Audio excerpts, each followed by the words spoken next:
Good afternoon. Welcome back to the channel. This video is not financial advice, not a financial advisor. Do your own research, make your own decisions. All right, guys, welcome back. So this is going to be a different video. I'm going to be going over some situations that have played out over the last couple of years where developers or teams may have certain critiques of ICP or Dfinity. And there's a lot to unpack, and there's a lot of nuance to this conversation. But I do want to do this now before things start to move forward in mainstream over the next few years. And especially before AI starts to get rolled out. All right. And this video has been a lot more difficult to do than I thought it was going to be when I put it together. Because as soon as I started putting this together, I realized I just had so much to say. I think it's because I've avoided talking about this for most of my time that I've been here. And another reason why it's difficult is because I genuinely see things from both sides here in most scenarios or a lot of scenarios. And I'm trying to address this to the normie non-technical crowd while shifting perspectives, and it's just gonna take me a while to get through everything.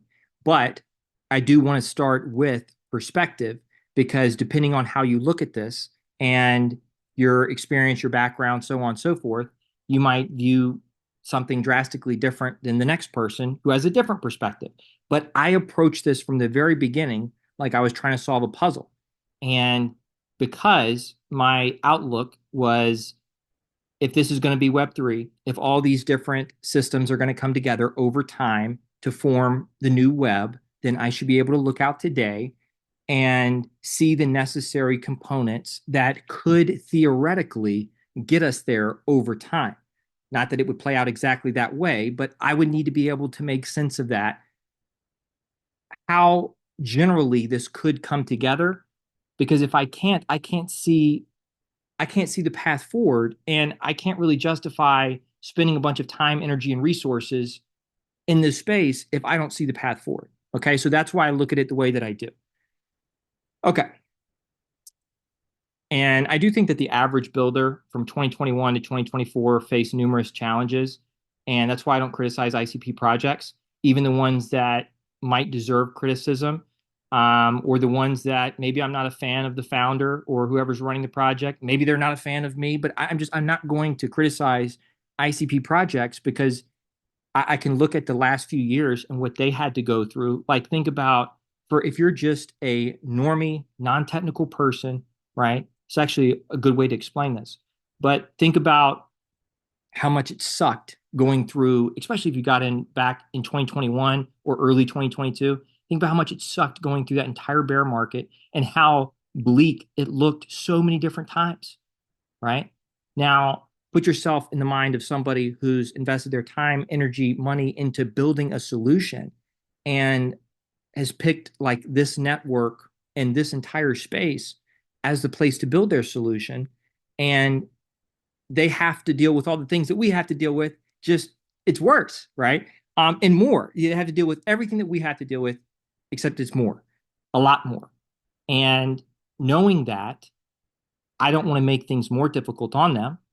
Um, and so I fully sympathize with a lot of the builders in the early years and many of the challenges that they've had to face. And even that can be outside of Dfinity, right? Because if you started building on ICP in 2021, 2022, you couldn't have foreseen what happened with the price action. You couldn't have foreseen the crypto media and content creators covering the space with no intellectual honesty whatsoever, because it's very difficult to sell the value and to differentiate with end-to-end on-chain applications that can run without firewalls, that are community owned and governed. It's hard to sell the value in that and differentiate yourself from everybody else in the space if so many other projects and ecosystems in this space are dishonestly portraying their capabilities and functionality, right?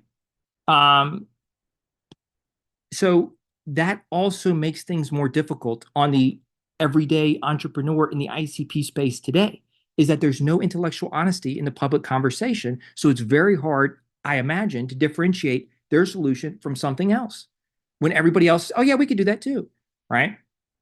Bending the truth is the way that I referred to it here. But the builder developer point of view, I think a lot of times their assessment would be based on their experience building on the network, whatever solution it is. that they wanted to build or did build or tried to. And they may want to build a certain application for some type of use case. Now, I'm not saying this in hindsight. I was saying this back a long time ago. And I told most of the crowd at the channel to not put but so much stock in application level stuff in the first couple years, especially with more complex use cases. I was like, forget about those use cases for the next couple years. It's like we're not there, and that's going to take time. More things have to be built out. That's just the nature of a ground up build out. And so that was my general take, even back in 2022. So, but certain projects, entrepreneurs might have went forward with certain use cases or applications or products or whatever it is that they wanted to build and run into issues along the way because of how early it is with ICP, because everything is still not in place. I mean, if you're looking at what's happening here recently, they're submitting those proposals to upgrade subnets, and you have the 64-bit WASM coming. It's these things happen over time. New functionality, new upgrades, improvements, innovation, these things happen over time. And with timing, if you're very, very early, it's going to be as raw as it's ever going to be. And you'll have to deal with the challenges that come along with that. But I do think that if you're going to pursue some project on ICP, I feel like it is the entrepreneur's responsibility to assess the landscape of ICP, the roadmap, how far it's been from launch, all the different things that have been added, things that are on the horizon in the next 1 to 2 to 3 years, and ask honestly, are all the necessary pieces in place for me today to build a solution that I want to build for this specific use case? Because if not, and I start moving forward with this now, then I could run into issues and everything kind of just bogged down, right? And so I do feel like there is some responsibility and due diligence on the entrepreneur's end to see if ICP is far along enough right now to start with whatever use case it is. All right. But it would have been a lot easier, just going back to the challenges that many of these entrepreneurs had to face or have to face. It would have been a lot easier to onboard more people to the ICP space. They would have a wider audience, a bigger pool of people here if there was some degree of intellectual honesty in space. But there's not. And they also suffer from that. Okay? All right. But I do think there should be, I think the expectations should be with more complex use cases in the first few years. I kind of think the expectations should be there might be issues, there might be limitations, right? I don't know why that wouldn't be the built-in expectations in the first few years. I get it after like 6, 7 years, but first few years, and there's still not even been a bull market at this point. Yeah. So use case by use case. From 2021 to 2024, there may be issues depending on the use case, team, resources, timing, experience, etc. I think OpenChat is a great proof of concept for this to see what's technically possible on ICP, running end-to-end on-chain without firewalls since inception.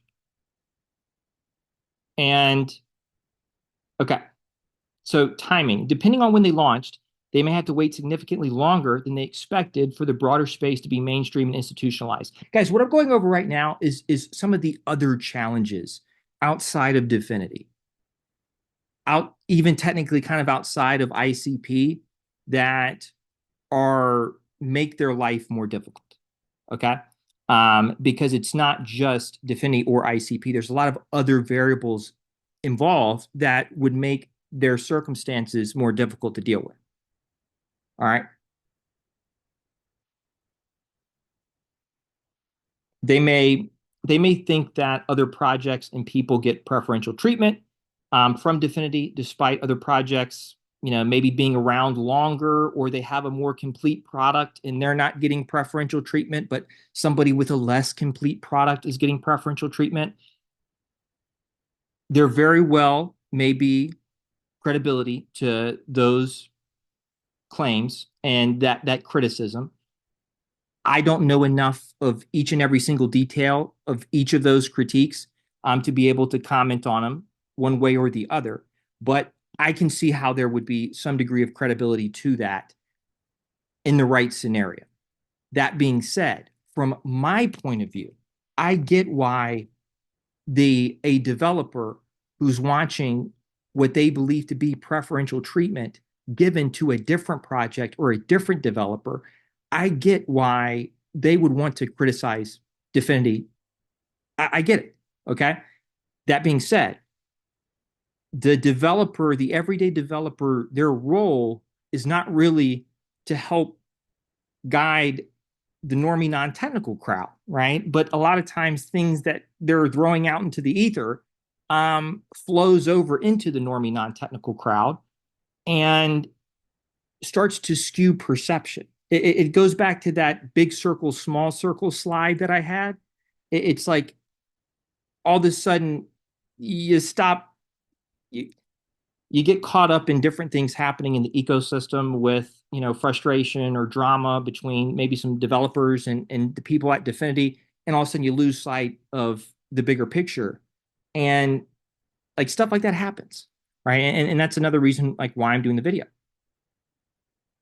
But somebody could theoretically get preferential treatment. Some application, some project, some person, some entrepreneur could get preferential treatment, and even though their product is less complete than somebody else who got passed over. That could happen. And is that great? No. That being said, I don't think that that's going to change the big picture in any way whatsoever, right? And I only have so much time in the day. I only have so many things that I can cover. I only, I'm backlogged 50 videos.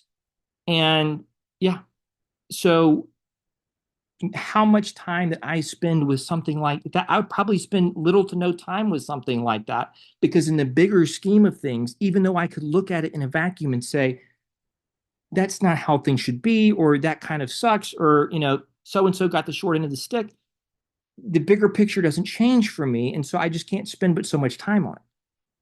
Yeah. But a lot of those criticisms very well may be valid. I think it would all be case by case. All right.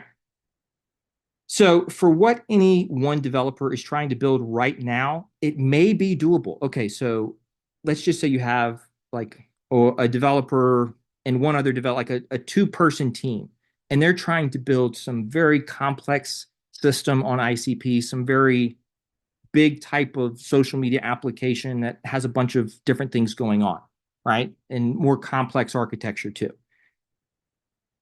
It may be doable to do and build what they're trying to build. All right. Even now, they may run into issues where a different team that has more people, more experience, more resources, more funding does not run into issues because they have more people, more resources, more funding, more experience, so on and so forth. Right. And so it very well may just be a matter of the team themselves or the developer themselves started before they had all the necessary pieces in place, and started before all the necessary things were in place on ICP for this to be more doable with the resources that they have. Okay. And I say that because I can look at OpenChat and see what's possible with OpenChat and look out, all right, moving on. And or it may just be that a use case that would be more ideal. It might just be that specific use case might be more ideal in 1 to 2 years. All right. After more upgrades, more updates, more functionality, more innovation, right? Maybe there's something, some other solution that could be a big part of solving for whatever the issues are of today, right? Over time, more functionality, more innovation, things become easier. The user experience gets easier, especially with artificial intelligence on the horizon. Okay. So much of the broader analysis in situations like this with some developers, criticizing Dfinity or ICP, much of the broader analysis is directly tied to their experience trying to build whatever solution that they're trying to build. And so this is where I want to compare and contrast. Okay. What I'm trying to solve for is how do we get to Web3? That's it. How do we get to Web3? That's what I'm trying to solve for. I'm trying to put the puzzle together. Whether I do or whether I don't, who knows? But that's what I'm trying to do. That's my objective. That's the goal. A developer might not be looking at things that way. And they might just be solving for the most suitable network to build their solution right now. And so that's a very different outlook than how I would be looking at this, right? And my argument would be any one team's experience from 2020, 2022 or 2021 to 2024 over the last few years, any one team's experience or two teams or three teams may have zero impact on how all this plays out. And where ICP is today and where Dfinity has everything may be exactly where it's supposed to be and or ahead based on their roadmap. They're ahead of where I thought they were going to be in numerous areas, in all the most important areas. Artificial intelligence and institutions starting to adopt the technology. So significantly ahead in both of those departments, which I thought would be later down the road. And also another thing too, developers are not in the loop on a lot of conversations that happen with the Dfinity team. If Dfinity is ever meeting with some organization, some large corporation talking about potentially using ICP for certain use cases, if that's happening, all of that's tied up in NDAs, okay? They can't just broadcast a lot of things to the public, especially when NDAs are involved, especially when any other institution is involved. All that has to be handled very carefully from a legal perspective. And that's just the nature of business. And another thing too is that with their patents and with their R&D and everything else, they probably not probably they have the most valuable intellectual property in the entire space, and so they might keep things close to the chest during certain time periods because they just want to protect themselves. And that's just, I can make perfect sense of why they would do something like that, right? Would I love to know, guys? I would love to know every single aspect about everything more than probably anybody. Okay. It's like my mind never stops. It's all I'm doing all day. I can't turn it off.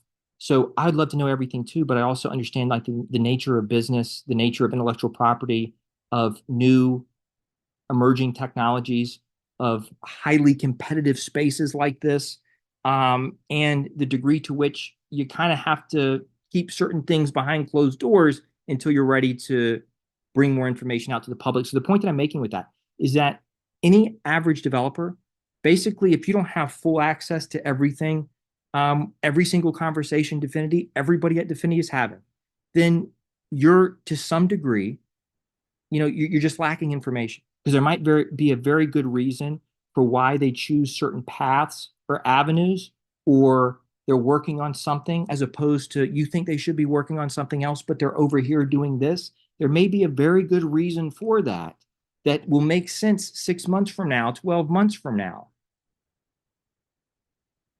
And if you had all the information, that might make sense now, but it's like we just don't, and that's just the nature of business. Okay. All right. The assumption. So, like, if a developer, some project, maybe criticize ICP, it seems like the assumption is I had issues with my specific solution or my situation, so others will too. And then, so nobody might come build on ICP. ICP has the top developer activity right now. And we're 3+ years into a 20-year roadmap, and there's never been a bull market. Yeah. And I personally expected application level issues in the early years. I'm not saying that in hindsight. I was saying it back then. And I told people just ignore all the application layer stuff at this point in time, especially if it's a more complex use case. If it's more basic, that's fine. But if the complex use cases will take time. Now, next part of this, very, very, very, very, very important. Especially this is when I kind of pivot and I'm kind of more so directing this towards some of the developers, programmers, things of that nature, entrepreneurs. So the assumption was, I started building this. I had a lot of issues. So these issues are never going to go away. There's no fix for this. Other people are going to have issues. Nobody's going to build on ICP, right? But what if artificial intelligence was going to do a much larger percentage of the build out for all of this than what we originally anticipated, right? Now, I know that any one person could look today and say, oh, well, that's not going to happen. Okay. I'm not going to ignore what all of these guys are saying because they're all saying the exact same things. And they're not really in the business of being wrong for the most part. They might be in the business of being early a little bit, but not wrong. And so if they're all saying the exact same things about what's coming with new functionality, then I expect to see that at some point in time. Whether or not it all works the way that it's supposed to, I guess we'll see. But what if artificial intelligence was going to do a much larger percentage of the build out than what we expected? What if the when all this was being, mapped out, what if it was a known thing that, well, artificial intelligence is going to do X% of the build out here, because we'll have the right framework in place for it to do that. Web 2 is not the right framework to do that because we would all need our own personal clouds and then the whole cybersecurity apparatus around it, right? So there's no built-in payment system. There's no built-in governance system. It's just a jacked up setup. And for something like this, large language models that can build out full web applications, but ICP, as long as it works, everything has to work. And I'm withholding certain judgment until I see everything work the way that described. But if artificial intelligence, if it was a generally understood thing that AI was going to do a decent amount of the build out, you know what I mean? That makes a lot of other things make sense for me, like user interface stuff, right? And just the path that they've taken out of the gate. Because another criticism might be, well, DeFi sucks, nothing's happening with DeFi, so on and so forth. My position would be they built out the Bitcoin integration, they built out the Ethereum integration, they're working on AI smart contracts right now, and those components together added to the DeFi space is them working on DeFi, okay? They're just going about it in a different route than other networks would because other networks don't even have the ability to do those network level integrations. They don't have the ability to do AI smart contracts. So that's why they went straight to the shitcoin casino with DeFi. They didn't really have anything else. So I would argue that they have been working on it. They've just been doing it in a different way than what most people expected or what most people want to see. But when it comes to things like user interface stuff, well, if large language models are coming that you can just prompt these things to continually update these applications and it shoots you back a URL, and then all of a sudden the user interface looks different. If that's in the pipeline, why are they going to spend excessive time and resources manually doing certain things that can be automated in the near future? If you're just talking about timing and resource allocation and everything else, yeah, what if AI is going to do more of the development process than what we originally assumed? I think that's worth considering. And I don't think that rigid mental frameworks are going to be good for this whole situation over the next 4 or 5 years. Just heads up, but choose to look at this however you want to. And look at what's happening right now. So when I say that, maybe the goal is to have AI do a larger percentage of the build out than what we originally expected. When I say that, let's look at what's happening right now. There was just a upgrade proposal to submitted to upgrade subnets, add more capacity, and 64-bit WASM coming, network stress test. Look at these things that are happening right now simultaneously as Dominic is openly saying this, as all the billionaires are saying what they're saying about what's coming with the new AI models, right? So you have a bunch of different things kind of corroborating each other. On top of that, where's this at?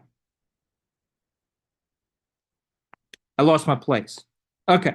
On top of that, stuff like smart city, things like Cambodia, that's starting to happen now. So all these things are happening simultaneously. I think it's a reasonable assumption that AI is probably going to have a bigger role to play than what a lot of us thought, than what I thought earlier this year. If you go back and listen to my videos from early this year about artificial intelligence, I was, pumping the brakes, guys. This might just be for the very basic AI use cases. The more complex AI use cases, just put those to the side. ICP doesn't even need to capture that market. If it can just do like the little basic AI assistant type stuff, that'd be huge. There's a huge market for that, for AI models owned and controlled by the users end to end on chain that they can actually own, they can monetize, they can sell to others.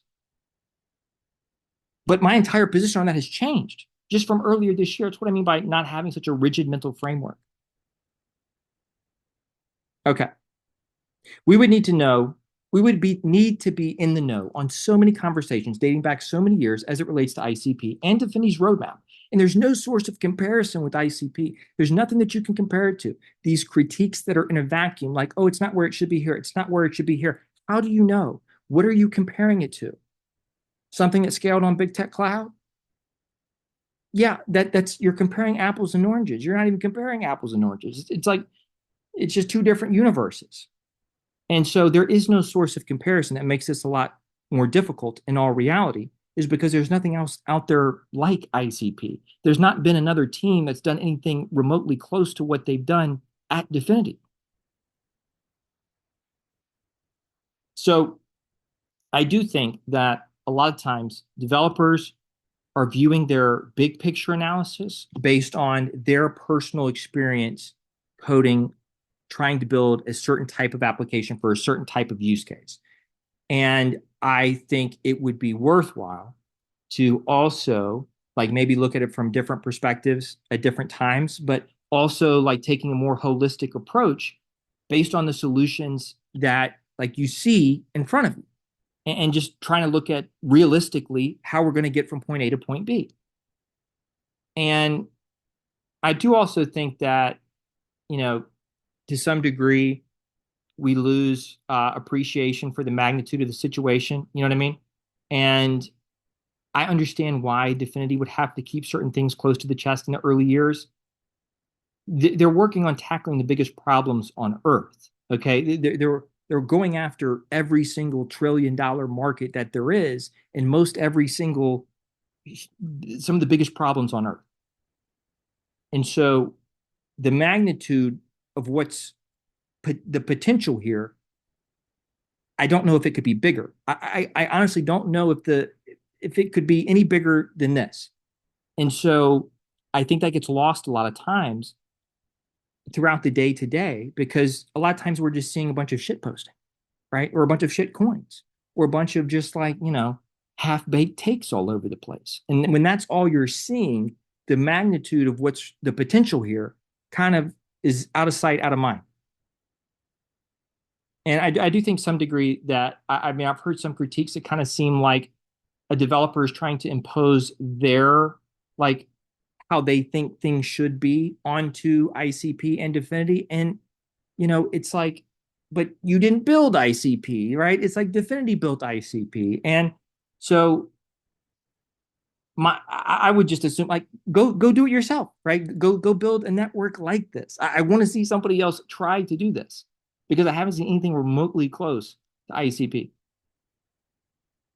So this is really the core. So I hate that I had to go through all that, but I didn't want to miss any of these points, and it's just a very hard video for me to make. So for instance, XYZ team or developer decides to leave ICP for whatever reason, okay? Challenges with building whatever solution that they wanted to try to build. So developer issues building on ICP right now today, and then they go elsewhere because it's easier to build elsewhere for whatever it is that they want to build specifically. Okay, what about cybercrime and IT? This is a multi-trillion-dollar problem. Tons of hacks, wallet drains all over the place on the hybrid model. What about AI? How do you see cybercrime? How do you see cybercrime going vertical as AI is being rolled out everywhere?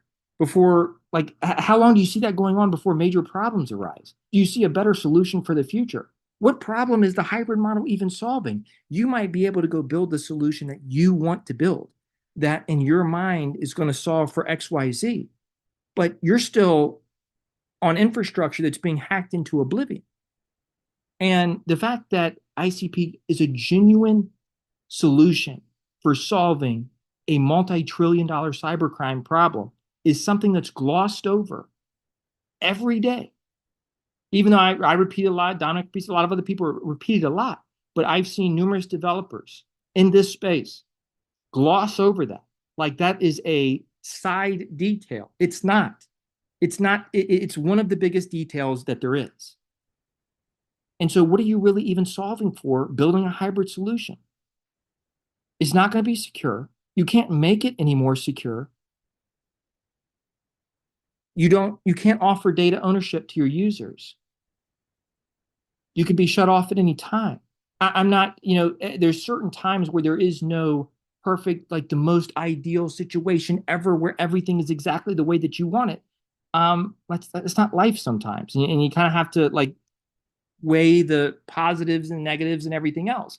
But I don't even see the hybrid model, any applications built on the hybrid model as really solving but so many problems, if any at all, because it inherits all the problems of big tech. It inherits all the problems of Web2 infrastructure.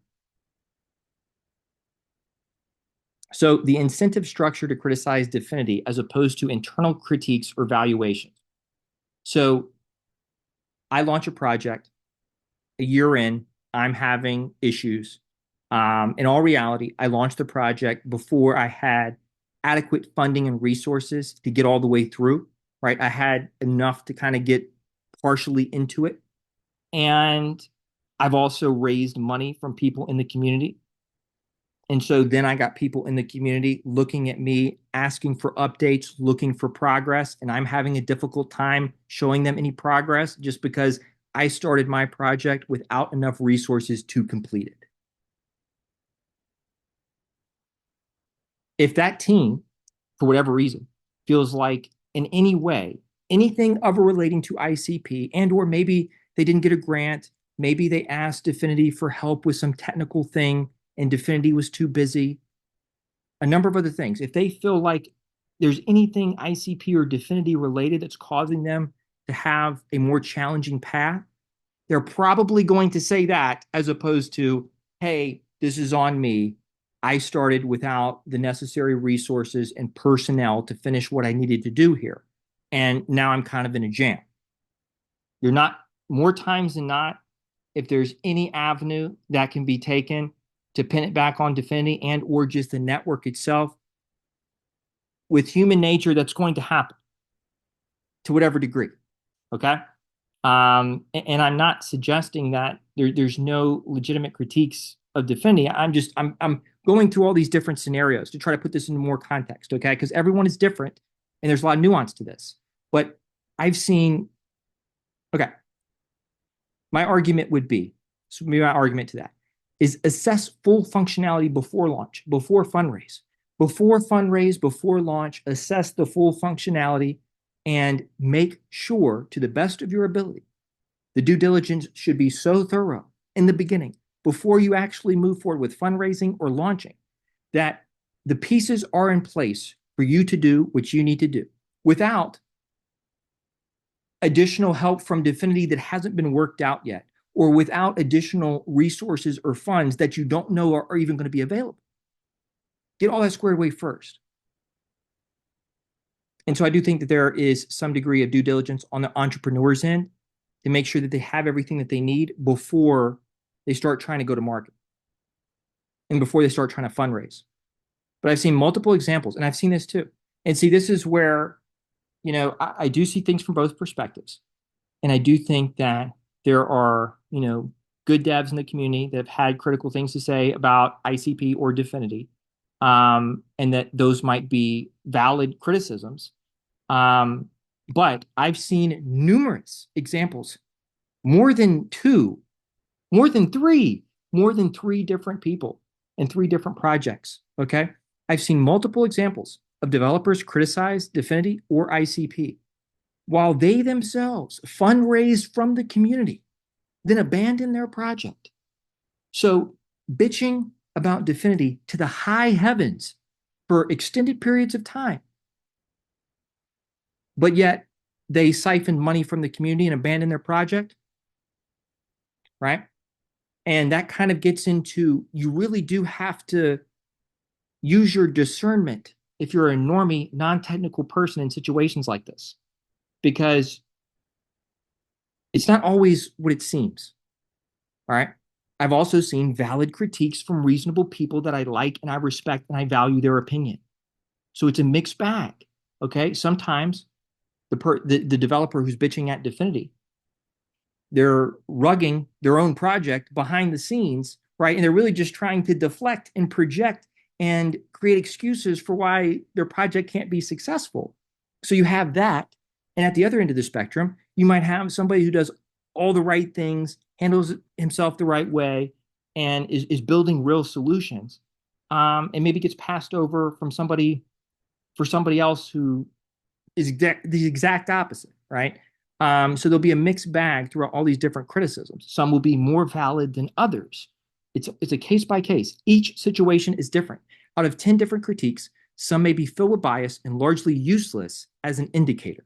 Because when developers do this, it does create like the damage control falls on the content creators, just so everybody knows. Like we're the ones that have to come back behind and kind of clean up and deal with concerns once there starts being issues raised from people in the technical community. But out of 10 different critiques, there might be tons filled with bias. Some are accurate, some are inaccurate, varying degrees of legitimacy or relevance to any given critique. And so the last part here, I'm going to start wrapping up. And this is kind of for everybody, but it's also for like us, some of the developer crowd. I would, and feel free to ignore everything I say, but I would be flexible with your mental framework, because if and when things start moving very quickly with all of this, um, all this starts moving very quickly at some point in the future, and I think it's going to. I just don't know exactly when.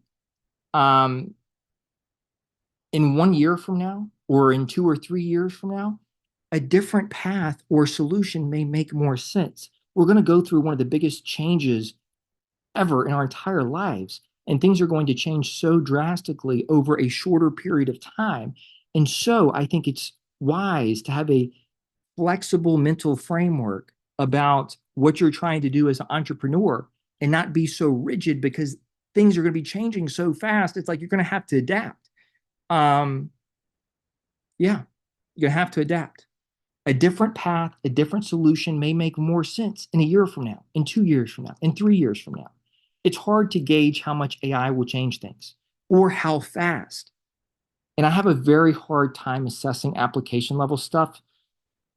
Yeah, I don't know how else to put that. So if you reach out to me and want my feedback on something about an application or a project, I might not be able to offer very much insight or value. It's just kind of a blind spot for me. Um, Network, everything else, see it clear as day. Going application to application, it's not clear. And the reason it's not clear is because I don't know what's going to happen with this. Okay, I don't know what the full range of capabilities are going to be. I don't know the impact it's going to have, and I'm just going to have to see that play out. But one project could not work, and the next project turned out to be a huge success. Right. Um, and also, too, for the developers and for the technical crowd, for anybody who's still watching in the technical crowd, there is a huge opportunity just as an educator, right? Just as to educate people, especially as this mainstreams. I wish I had like a lot of the background, the experience that some of like the software engineers and developers have, because that would kind of complete everything else for me. And it would help me do this so much better. But there's going to be so many opportunities, and I would recommend being flexible with your mental framework. Okay.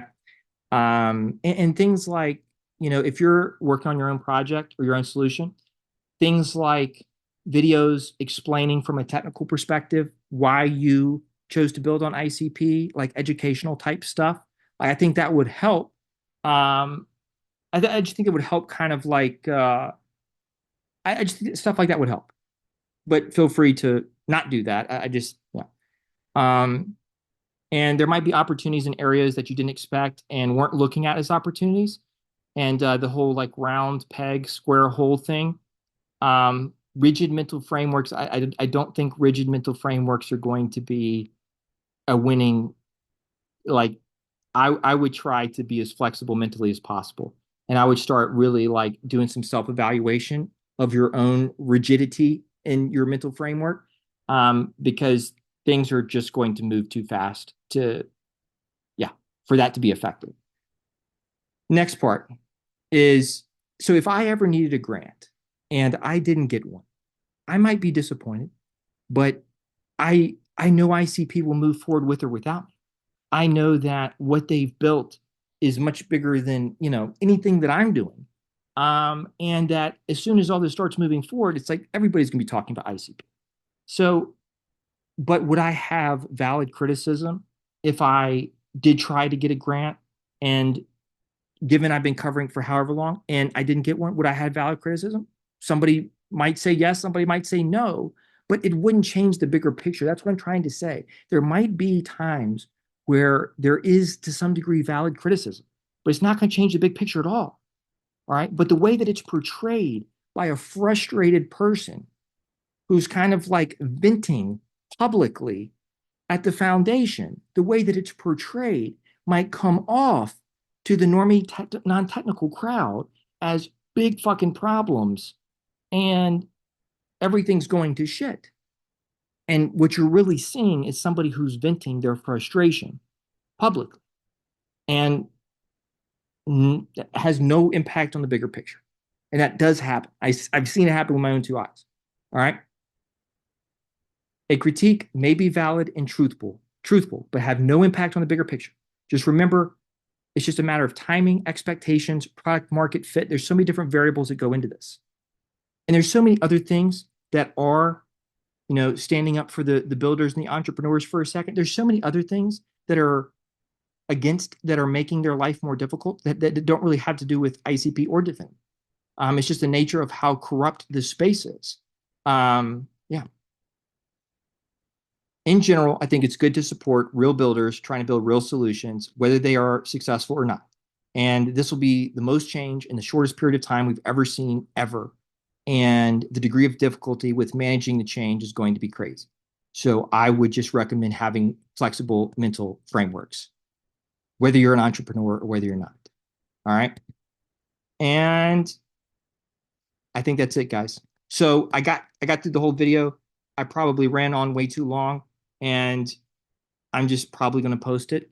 So that's it. I get that I didn't cover everything. I didn't get to. There's just a lot of important points that I wanted to make, and things that don't ever get talked about that I wanted to get across. And so this might have been a different video than what people were expecting, but I wanted to try to cover things from as many different angles as I could. Yeah, because there's just so much nuance here. That's all I have. Take care. Have a good day.